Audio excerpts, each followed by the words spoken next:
Ayyana shamaar kafuun akkam jirtu jaalatamoo kabajamtu hordoftoota chaanaalii keenya Gadaabayin hundumti keessan bakka jirtantu nageenyi keenya jaalala kabajaa sinaa qabu sin jecha guyyaa har'aa kana oduu baay'ee nama gammachiisu egaa guyyaa har'aa kana viidiyoo baay'ee nama gammachiisu mucaarra eebba Jimmaa Yuunivarsiitii irratti seenaa hojjete isiniif qabadee dhufee jira.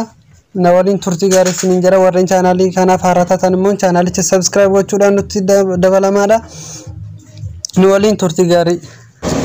Oromoon martinuu baga gammanne baga gammadan isin jechuun barbaada.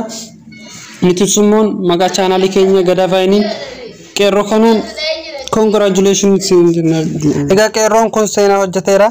Eebba barattoota Yuunivarsiitii Jimmaa irratti bakka Pireezidaantii Shimallis Abdiisaa dabalatee iddoo qoondaalli mootummaa federaalaa olaanaan jiranitti tamsaasa kallattii darbaa jiru irratti Firii Jawaar Mohammed Firii Oromo Political Prisoner Justice for Haacaaluu Hundeessaa jechuun miidiyaaleen mootummaa osoo hin jaalatin dirqamaan akka iyyata Oromoo fi haqni Haacaaluu Hundeessaa akka bahuuf sagalee ta'eef godhe seenaa hojjete. Guyyaa eebba sadii gootummaan wareegama kan kaffaluuf ofitti murteesse seenaa dalagee yeroo weellisaa sirbicha xumuru maayikirraa fudhachuun ergaa jabaabduu dabarfatee Firii Jawaar Mohammed Justice for Haacaaluu fi kan kana fakkaatan jedhe miidiyaa goota kanarratti olola dabarsuun beekamu waaltaa irratti ergaa cimaa dabarfatee maqaan isaa Mohammed Deksisoo jedhama.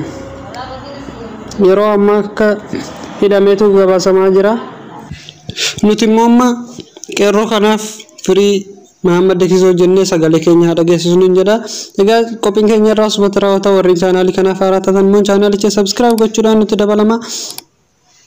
Amma qophii biraatti nagaatti nuuf